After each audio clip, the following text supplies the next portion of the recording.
Blended Podcasts. Brought to you by Blended Audio.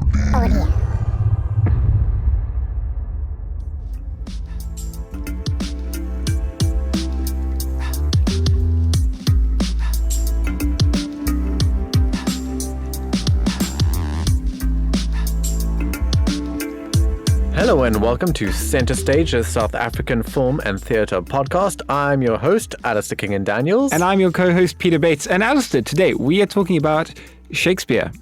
Is he relevant? Or Shakespeare, not. To die, to sleep, or perchance to dream?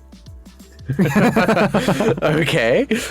Okay, fantastic. So I'm going to be, it was actually interesting. We do a little, you research a new topic and you kind of get stuck into it and all these kind of questions start coming to the beginning, coming to the surface. But then, it's always good, I think, to step back and look at the information you're receiving from a whole and ask questions about that information. So when I was doing some research on this topic and asking, is Shakespeare relevant to the modern day? A lot of the sources, in fact, I would say like 95% of the sources I was getting were asking the question, is Shakespeare relevant to schools and the school curriculum in South Africa? So I thought that was an interesting question because it's not actually asking the question, is it relevant to the people? It's relevant to education. To educate to the schools, to the school children, because we know that it's taught quite widely. Shakespeare's plays are taught studied quite widely at high school level. So I thought that was an interesting question because it presupposes that the only relevance of Shakespeare is in an educational context. So we're going to explore that a bit later. Yes. So I'm going to take it from the educational side of things, okay? Because I actually teach. In fact, I'll be starting to teach Romeo and Juliet in like 2 or 3 days' time, as of the recording date. But I'll be taking it from an educational perspective because that's what I really know. And then I think you can take it from the other side of things, from the relevant to performance and to audiences and South African context. Yeah. Okay. Great. Well, so the first question I thought is, first we have to establish a baseline. So how much Shakespeare is in the English curriculum, and then how much Shakespeare is there in like the theatre world at the moment? So at the moment, we obviously there's a choice of set works, and Shakespeare is studied in grade 8, grade 9, grade 10, grade 11. Grade 9, grade 10, grade 11, and grade 12. So it's not mentioned. Grade 8. Not in grade 8. No, there's, or at least not at our school. It's just one. It's just one novel, one play, in fact, which is the Diary of Anne Frank, the play version. So Shakespeare in grade 9 is a shortened version of Merchant of Venice, kind of an abridged version. Grade 10 is Romeo and Juliet. And then grade 11 and 12 is choice. It's Macbeth. It's Othello. Yeah. So there's options as well. So yeah, there's actually quite a lot, and it's studied quite widely. And there's obviously there's always the same criticisms. It's like, oh, but it's written in 400-year-old English or 500-year-old English. Yeah. How can we get our learners to understand what themes are relevant? Because the themes of honor and family responsibility and all that kind of, how are those relevant? Because the values of the society have changed. So different. It's an element of the bygone colonial era, and we should decolonialize and remove these elements from our schools and stuff. So there's a lot of criticism about Shakespeare having such a large impact in the educational system. So it is quite entrenched. Of course, there's a love of Shakespeare as like it's regarded as like good play, right? Good literature. That's the thing. It's good literature. It's part of the canon. Okay. In fact, it's like right at the top of the literary canon of plays. But who gets to decide the canon? These are the questions. The English canon. Well, the English canon. Who gets to decide that? That's what people are asking. So it has a big presence in South African schools. But from public knowledge, like the public's knowledge about Shakespeare and in the theatre world, I don't know if it's as extensive, really. Well, if you're talking about theatre world, I think it is quite, because we've all done. Most of us have done sort of. We studied drama in a sense, either at high school or at a tertiary level, and there's always. I mean, you're talking about education. There's always the education of a Shakespeare play, at least one. Yes. In the education through drama, so everyone's heard about it. Everyone's done a Shakespeare play, or they've done snippets of a Shakespeare play. So it's all around you as an actor. It's like environmental kind of. It's an environmental sort of thing. And I think that's partly because of there's such great like juicy characters to as an actor get into, because it is actually, let's face it, it's good literature, right? Yeah. Like they're well written plays. Yeah. You know, so it's really good. Yeah. Obviously, I'm thinking about Maynardville. Yes, I mean that comes to mind. Which is like, I mean, they've been doing it for like 80 years, right? I think it's actually longer than that. So that comes to mind immediately.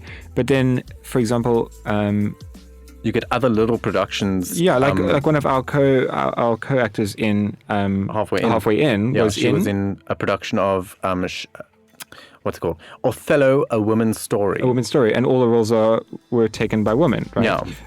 So it's definitely there, and it's being almost said the word appropriated, but it's being reimagined and reinvented in a South African context using like social issues of our times. Today. Yes, exactly. And just using basically, it's almost using the structure of his play, but the messages and the characters, but that's what I mean by structure, like the characters and the story arc, but setting it in a way that it speaks to our generation and our time, as opposed to if you just took the play and put it on as Shakespeare would have wanted it, would say a completely different message almost.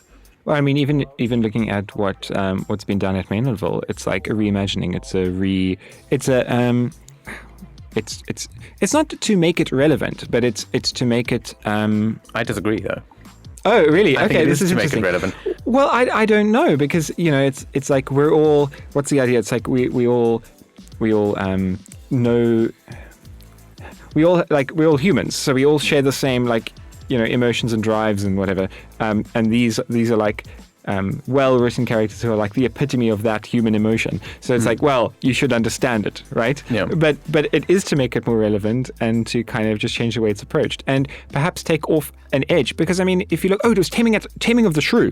I mean, for goodness sakes, Taming of the Shrew. You know that play. It's about calming down this wild, uncontrollable woman, right, and making her into a good wife. Okay, I mean, what that concept is so alien. Quotation marks. Yeah, no, heavy quotation marks around the words "good wife" because that's just a ridiculous concept. Like whatever. But they put the play on, and the way that they altered it and they changed the roles. They had men in women's roles and women in men's roles and non-specific and non-binary and all that kind of thing. So to change it and make it more relevant and more approachable and maybe easier to swallow for a modern audience. I don't know. You see, I don't know where parody ends and reinterpretation begins. Oh, but that's a whole topic. That's a different topic. I know. But yeah, it's to make it more relevant. There's definitely, I've felt in the theatre scene in Cape Town, that there's this sort of put down of if you just want to do a Shakespeare for Shakespeare, like if you just want to take a Shakespeare and put it on as he would have intended as a Shakespeare, like if you don't put some sort of spin on it, or then it's kind of like, what are you doing here? Yeah, then why are you even doing it? Why are you then? doing it? Yeah. What are you trying? Yeah, it's like old news now. Yeah. Well, it is. I mean, it's like it is old news, but like, yeah. So it is in a way to remain relevant, because the only way you can do these plays and have it like acclaimed is if you put a different spin on it. Oh, that's interesting. So you're saying like the market would reject it. Yeah. I mean, it's heavy quotes around that as well. Exactly. If it wasn't, if it didn't have a new little spin or something. Not that I'm saying that having a spin on it is wrong. No. Like it should. Like I think it. Oh, are you saying it should have? Yeah.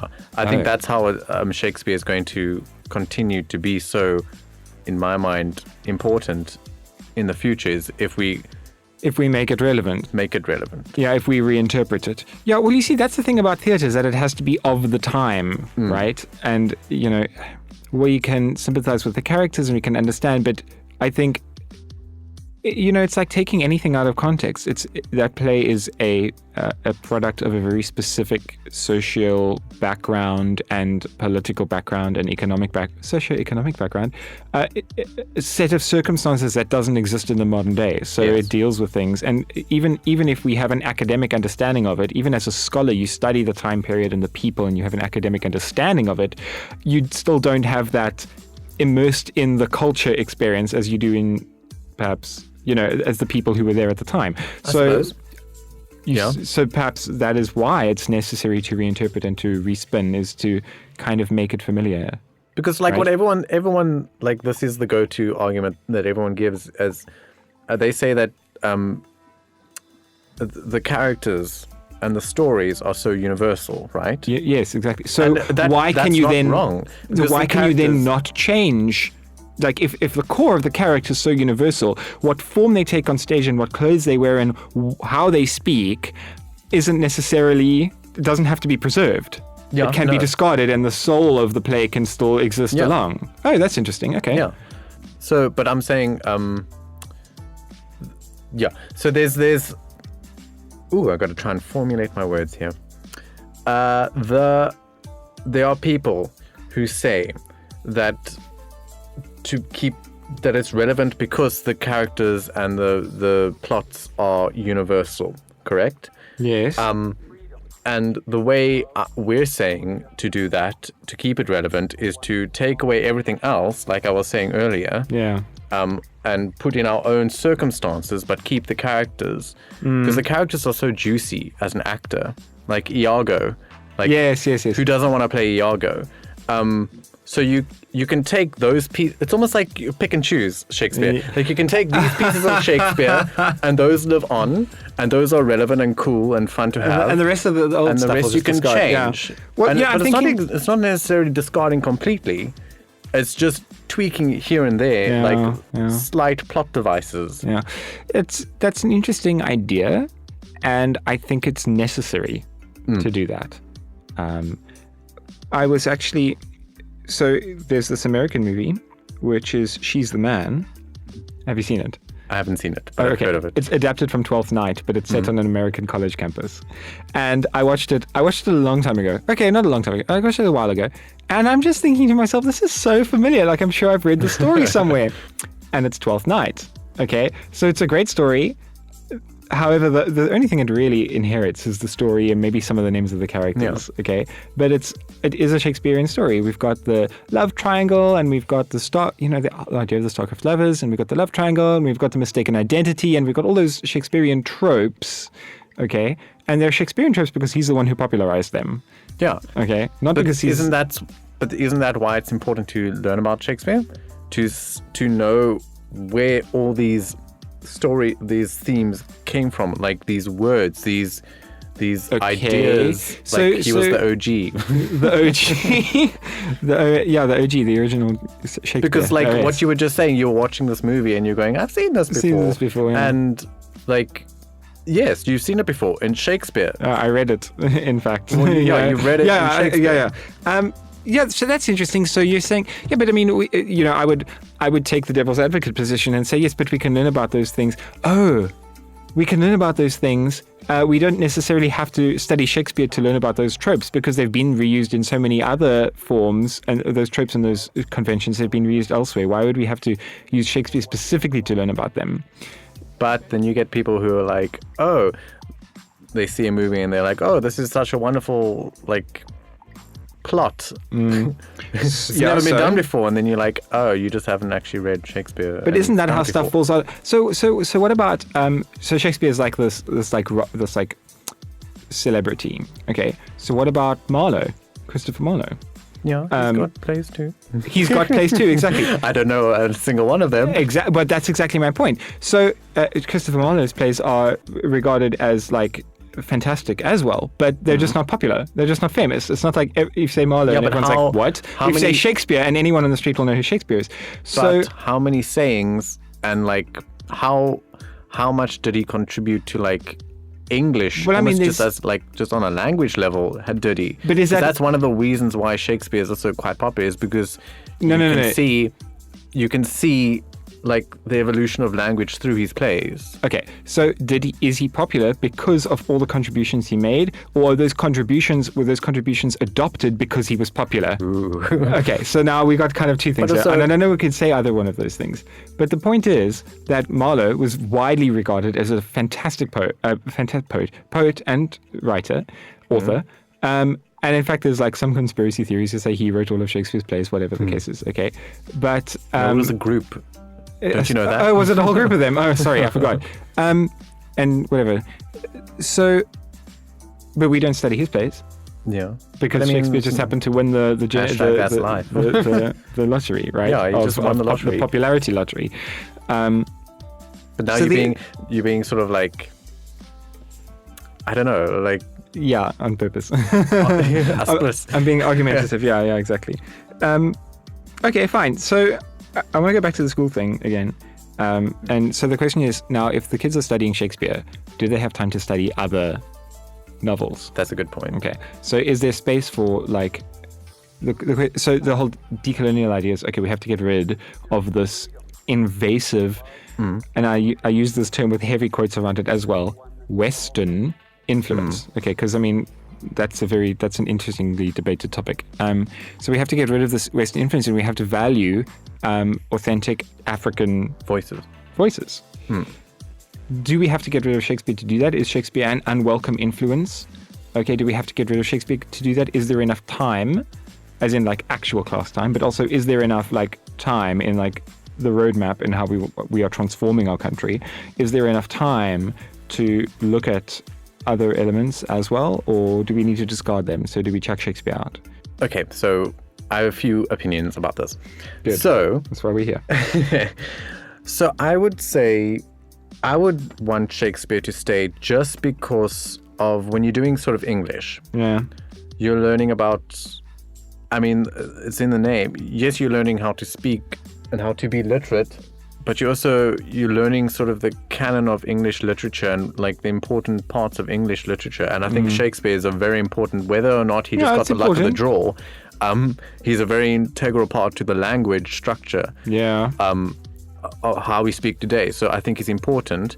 And then, so in English classrooms, you do in a year, at least when we're in high school, you do like Lord of the Flies and then Shakespeare. Yes. I would like to see Lord of the Flies go away.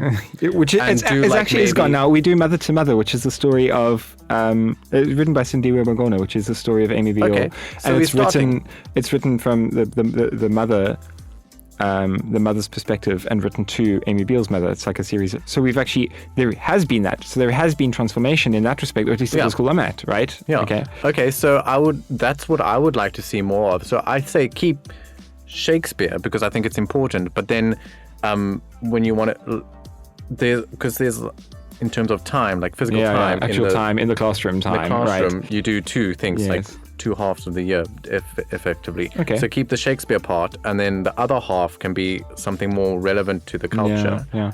So it's like, okay. So then the other question is, okay, that's fine. So we'll do that. But why Shakespeare specifically? As in, why Shakespeare? Why not something else that's more accessible than Shakespeare? What makes Shakespeare special that he gets that? There's only 2 slots, and he gets one of them. You don't want one to suffer at the hands of the other. Okay, so you don't want Shakespeare to be the cause of less attention being paid to other more relevant, more important, more on point, more on topic, more other authors, African authors, or whatever the case is. Okay, fine. You see, the other thing is Shakespeare is taught very widely across the whole world. Okay, so in many African countries, I know Nigeria, they study, I think their final one, you know what, I forget what it is now. I think their final play is The Tempest in their last year of secondary education. But then alongside it, they also have a play which is about The Tempest, which is written by an African author, which kind of has a different take on the subject matter. That's interesting. Yeah, so there's room for that. That's an interesting sort of halfway point, I would say, because then it's giving a voice to sort of to authors and writers from the country that they're in, but it's also bringing in Shakespeare. I don't think. I would almost be fine if they didn't do The Tempest, like the play, and they just did this book based on The Tempest. Yeah. And they did a little bit of like a they did like 1 or 2 lessons about the actual play of Tempest, just so they know their context, and then they did this thing. So then, because in that way, like we were saying earlier, you still get the characters and like the general plot of Shakespeare. He still lives on, and he's still like, you still learn about him, but he's not the most important thing about the class, like about the story. I think the other thing to remember is also it's not to teach the play and the themes of the play, but it's not about what is taught, it's about how it's taught. Okay. So, we can say, we can hold up, we can look at Merchant of Venice, and we can say, okay, so the treatment of Shylock was justified because of this and that reason. No, it wasn't, because that's wrong. And we've got this clash of values that were okay and values that are not okay, and we have human rights, and we have social liberty, and we don't discriminate anymore, and we've got all these other things. So it's to kind of hold this thing up, this piece of literature, and say, okay, let's actually examine it and break it apart and criticize it, right? And that's the whole key, because that's the whole skill we're trying to get across, is to actually look at an idea and judge that idea and say, is this a good or bad idea, yes or no, and why? And actually do that process in your head. So it's not so much what is taught, but how it's taught. That's also a good point. It leads me to think that's another reason, like whether subliminally or not, we do Shakespeare at school at least, is to sort of see almost.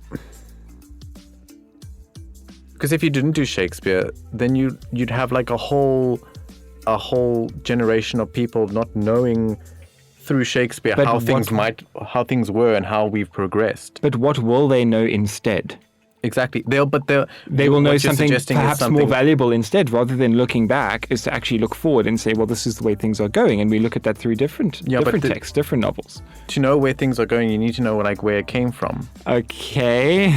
So like what were things like in social situations? But you see, the power of literature, I think, is that you can actually look and say, look, let's look at this. How did these people end up in this situation? Okay. Now, how is that parallel to our life? Look at our situation. How did we end up in this situation? Okay. What could we have done differently? What should we keep? What should we not keep? And like criticize the lives of the characters and use that to criticize our own lives. Right. Is Shakespeare uniquely suited to that? In a way, I think it. Yeah. Yeah. I think in a way it is. Are there other works that are uniquely suited to that? Definitely yes. Should Shakespeare make way for them? I don't know. There's the rub, so to speak, to quote the man himself. If we want to go really deep, there's also, this question is all hinged upon the idea that English, is like the language to learn at school. Yes, because if, say, German was the language to learn at school, we'd be learning, like school children would be reading, I don't know, Franz Kafka, and there was another writer that just went out my way, but like those writers, and they would be upheld as on the same sort of thing. It just so happens in our world today that English is sort of given this high it has a higher status in other languages. And who do we think of when we think of English? Oh, Shakespeare. That's why Shakespeare is everywhere. Okay. So, in a way, you can say Shakespeare is relevant to English, yes. Yeah. But is it relevant to like the world? No. Is Shakespeare relevant to the world? No. In that context, in the context of language, learning language and thinking through language. But now we're kind of breaking. So the whole idea of English as a language is not just a language, but thinking. No, I mean, literally, like thinking through a language. You've lost me. Like when you're thinking. Yes. What language are you thinking in? Well, I think in English because that's my first language. Exactly. But I'm saying if someone was learning a different language, like Afrikaans, in the same way from the same, like a young age, as if it's their home language, as your home language, and was learning English as a second language. Yes. If that was they still study Shakespeare. If that was pervasive in like the country, yes, then the person you talk about most Oh, I see what you're saying. Shakespeare. Yes, It would yes, I see be what you're saying. Someone. Okay, so a it's perchance valued. author. It's valued because it's valued. Yeah. It's it's valued because there's a lot of tradition and a lot of force behind that, right? Yeah. English is powerful, and therefore the most powerful force within English is Shakespeare. Therefore, we study Shakespeare. Yeah. Kind of thing. Okay, well, interesting point. And I think that's definitely a big part of it. Okay, so being able to speak English carries a lot of prestige. Okay, and not just here, but globally. Yeah. And that's why there's such a demand for people. You know, what I mean, there's how many people do you know that have gone to Vietnam or China to or teach to English, teach or Korea to teach English, because there's a lot of prestige associated with speaking English, right? So, there's that pride. I don't necessarily think it's pride. So it's this idea of world Englishes. Okay, so there's like this English, like South African English. Yeah. So there's American English and British English and whatever the case is, and to see Shakespeare remaining relevant in that world is It has to change. you see, but in a lot of instances it's unchanged and it's still relevant. Okay, so either